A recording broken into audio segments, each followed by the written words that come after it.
បងក៏សុំមើលកាបូបចំហៀងចាអញ្ចឹងសម្រាប់កាបូបជាងចំហៀងគឺខ្ញុំមានពីរប្រភេទកាបូបស្ពាយចំហៀងទី1អានេះមានຂະຫນាតធំបងប្អូនអ្នកគ្នាចាហើយមានថ្នាក់ក្លុកក្លៀតទំហំប៉ុណ្ណឹងចាហើយខាងក្រោយគេនេះគឺមានជើងតារ៉ូនេះអញ្ចឹងបងប្អូនអ្នកគ្នាបើកវាប្រឈមមក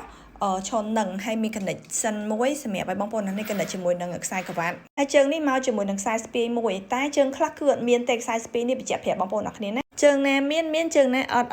អាទី2នេះគឺជាប្រភេទចំហៀងដូចគ្នាប៉ុន្តែវាមានຂະຫນាតតូចជាងបងប្អូនអ្នកគ្នាឃើញណាហើយវាមានកលុកកលាក់ខុសគ្នាដែរខាងក្រោយនេះអត់មានអីប្រឈរទេប៉ុន្តែគេមានចំហៀងនេះបងប្អូនអ្នកគ្នាមានដៃចំហៀងនេះមាំខ្លាំងមែនតើហ្មងអាចបញ្យូរម៉ូទ័រដាក់អីបានណាបងប្អូនអ្នកគ្នាអញ្ចឹងអាតូចនេះតម្លៃ25ហើយអាធំនេះតម្លៃ$35នេះគឺជាខ្សែក្រវ៉ាត់បើសិនជាបងប្អូនទាំងអស់គ្នាមានខ្សែក្រវ៉ាត់ហើយបងប្អូនអ្នកគ្នាបាច់ទិញខ្សែក្រវ៉ាត់ទៀតទេអញ្ចឹងខ្សែក្រវ៉ាត់នេះដូចខ្សែក្រវ៉ាត់យើងផុសដាក់ចង្កេះខោណាខុសគ្នាចានេះវាមានទំហំធំហើយវាមានកន្លែងតុននេះសម្រាប់ទប់ចង្កេះយើងទៀតនេះបងប្អូនរូបគេបែបនេះឃើញយើងអាចព្យួរម្ដងបាន2អញ្ចឹងមកហើយនិយាយពីកលឹះគុណភាពវិញញាក់សាច់បាត់និយាយអញ្ចឹងបងដែលគាត់ចង់បានចាប់អារម្មណ៍ចង់ទិញហូបដាក់កំងបងប្អូនអ្នកគ្នាចំនួនមានកំណត់ណាបងអញ្ចឹងបងប្អូនអ្នកគ្នាអាចតាក់ទងមកតាមលេខទូរស័ព្ទ010 31 ឬក៏តាម page វិជ្ជការ True Store ឈ្មោះ page ខ្ញុំហើយជាមួយនឹងឈ្មោះ TikTok គឺដូចគ្នាតែម្ដង